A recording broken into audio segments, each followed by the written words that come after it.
Let's take a look now at some extra ecosystem tricks.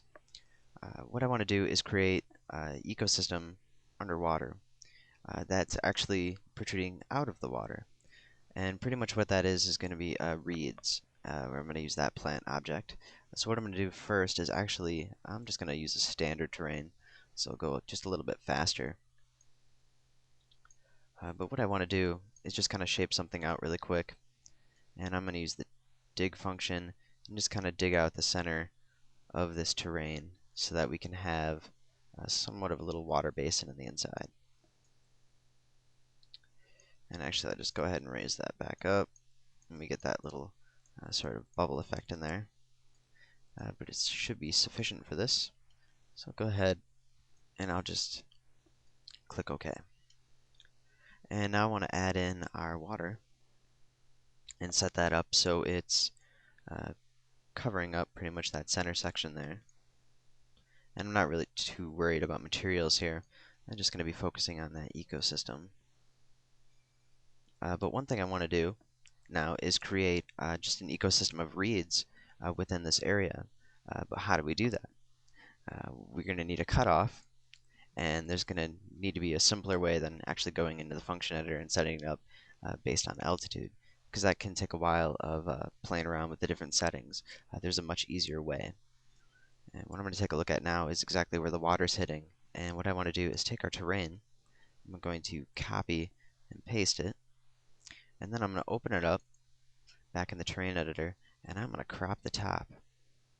And crop it down so we just have that part that's underwater, which should be about right there. And click OK. Now, we'll just leave that alone. And what we can do is actually add our ecosystem to that. So it's just the underwater part. I'll just add our ecosystem, go to the General tab, add a plant, and we're going to select the reeds, which are somewhere around here. There they are. We'll click OK. I'm going to set our density up a little bit higher, and I want to make sure under density that we have decay near foreign objects off, because we have exactly the area that we want to create our ecosystem already defined by clipping that terrain. We'll hit populate, and we'll see that actually they're a little bit large. I'm just kind of looking for something a little bit smaller. So I'll just bring our scaling down, hit populate, and click OK.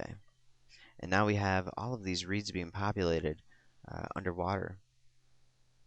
And we don't have to worry about that decay near foreign objects interfering with it. And of course, you can define your area a little bit better if you want. Let's stick it so it's just sort of around the rim. We can grab that terrain, go back into the editor, and kind of crop it out. So we just have this little rim that's being created. And we just want a little bit of surface area where those reeds are going to be. And it depends on your water and exactly where you want everything. But I'll just pull it up about right here, and that should be fine. We might need to raise our water level up just a little bit. We're just going to repopulate that terrain. And now we have them just going around the edge. As you can see, though, the water level is not quite right. So we're going to grab our water, and I'm going to zoom in on our front view. We'll just pull our water up so it's just going over those plants. So now we have these reeds just along the edges of our terrain. And we could adjust that as much as we want just by clipping that terrain in and out. But it's a good way to really define where you want an ecosystem to be without having to do any major tweaking in the function editor. It's just a nice quick way of doing that. Click OK. Just repopulate, just making it a little bit larger so we can see it just a little bit better. But we can see that they're under the water, which we normally wouldn't be able to do just in this isolated area. And of course the terrain doesn't look too good right now because it is just a standard terrain. But you can pretty much get the idea, and you can use that for all different techniques and stuff like that for your ecosystems. And then you don't have to worry about playing around in the function editor too much.